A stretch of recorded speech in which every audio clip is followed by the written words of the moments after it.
My name is Kayla Delano, and my presentation is on interpersonal distance for navigating family dynamics after divorce. Divorce is a hard reality for some families, which can disrupt their dynamic. Particularly, it can have an effect on their communication. This project examines a personal story of my family's dynamic pre- and post-divorce and how the interpersonal communication ethic of distance can create space for healthy dialogue, processing, and healing. My parents were married for 29 years, and my sister and I lived with my parents for the first 21 and 25 years of our lives. Despite my parents having volatile communication among each other, our family dynamic prior to my parents' divorce was very close, yet boundaries were limited. We spent a lot of time together and were exposed to a lot of each other's lives, both the good and bad of them. The shift in my family dynamics started with my parents' separation. My mother moved out of our family home in January 2017. Once my mother moved out, she had the expectation for her and I to speak every day as if she hadn't left, despite the demands of my life with tending to my own relationship and working full time. Though I understood psychologically where my mother's dependency came from, her communication expectations were unrealistic, as communicating every day beforehand was due to the proximity we had by living in the same home. Between this time frame, I looked to find a communication cadence with my mother. Prior to my mother moving out, in relation to limited boundaries, my mother was very reliant on our relationship and communication due to her relationship with my father ending. After my father, sister, and I moved out of our family home in April 2017, I was now faced with two communication challenges: determining how to now balance communication with both of my parents, as well as discerning what to disclose to each parent about their now separate lives. My father had the expectation of us getting together regularly weeks after we all split, which was personally way too soon for me to make commitments as such. When we did meet, my father would expect me to share information about my mother, which felt extremely uncomfortable and a violation to my relationship with her. An important thing to note is that despite our family dynamic being close-knit prior to the divorce, where we talked every day and disclosed a lot of information to each other, it didn't necessarily mean that our dynamic or communication was healthy. Therefore, with my family split, I saw the opportunity to reestablish our dynamic for the better, even if my parents' initial expectation was for our communication practices to stay the same.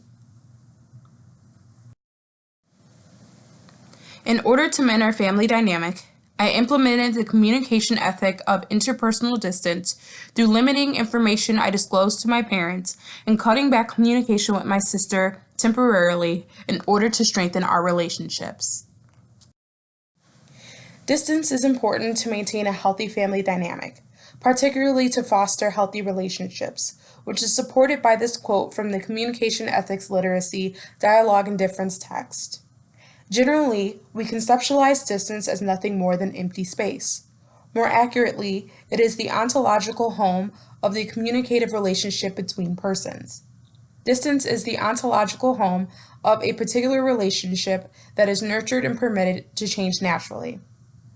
Distance was chosen as the interpersonal communication ethic that would be most helpful for my family because of a number of ethical infractions that were committed during and post-divorce, which impacted our dynamic.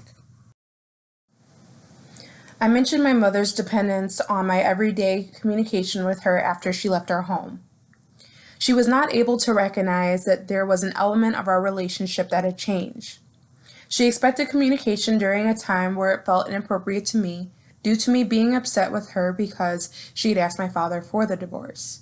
However, she continued to view our relationship similarly to how it was before and ultimately needed our communication more than ever. If I didn't follow suit with calling my mother every day, she would express in the form of a guilt trip how she felt forgotten and unsupported.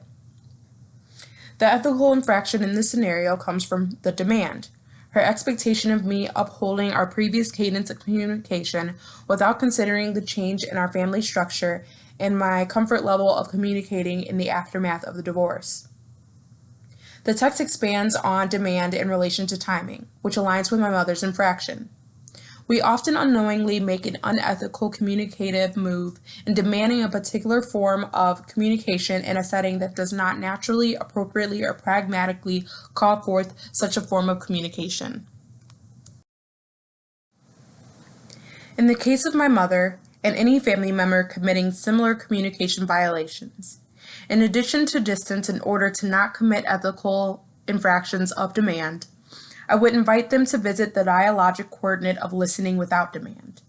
In particular, visiting the second dialogic coordinate, which demands for dialogue to move us from the dialogue into monologue, a concern for one's own image of how communication should be, and the fourth coordinate, which acknowledges that not all communicative arrangements offer the possibility of dialogue.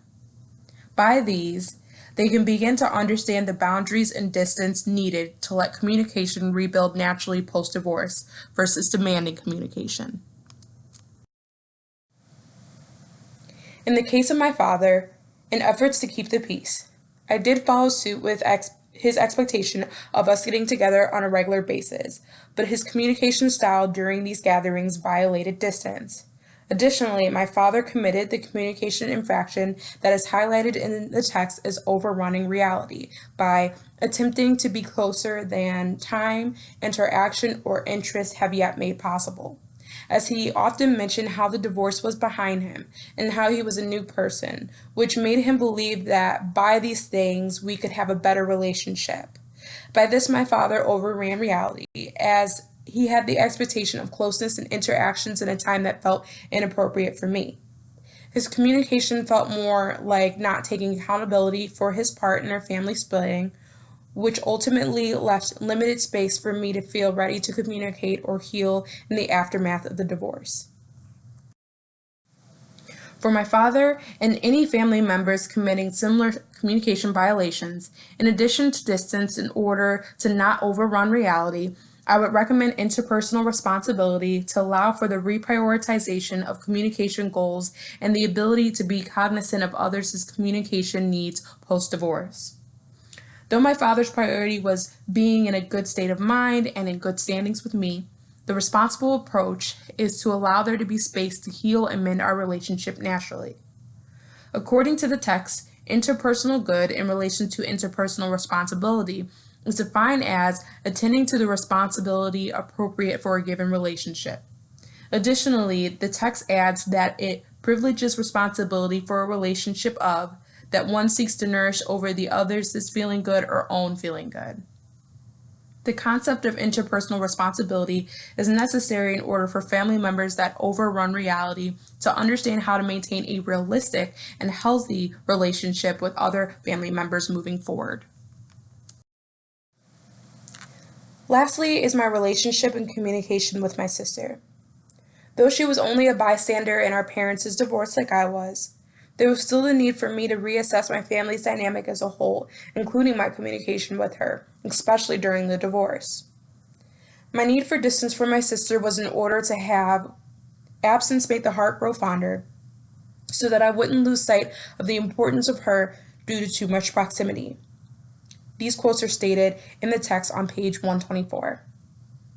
A key line from the text, which additionally supports my rationale to distance my communication with my sister, is the assumption of interpersonal communication is that no matter how close the relationship, the space for distance, the space for distinctiveness of persons, and home of relational responsibility between persons is needed. Despite our family splitting not being either of our faults, the argumentative communication we were both exposed to between our parents ultimately rubbed off on us, making us argue with each other frequently during this time. Though the arguments weren't personal, I knew they were coming from a place of stress and inability to process the situation at hand. The ethical infraction in this case lies in proximity, not enough distance to help us see each other in a way we used to see each other prior to divorce, with fondness, love, and care.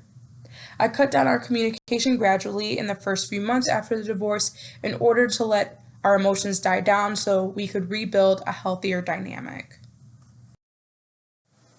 For my sister and for any family member committing argumentative communication, I recommend general distance temporarily and then dialogue. By this, space for healthier communication and dynamic can be created.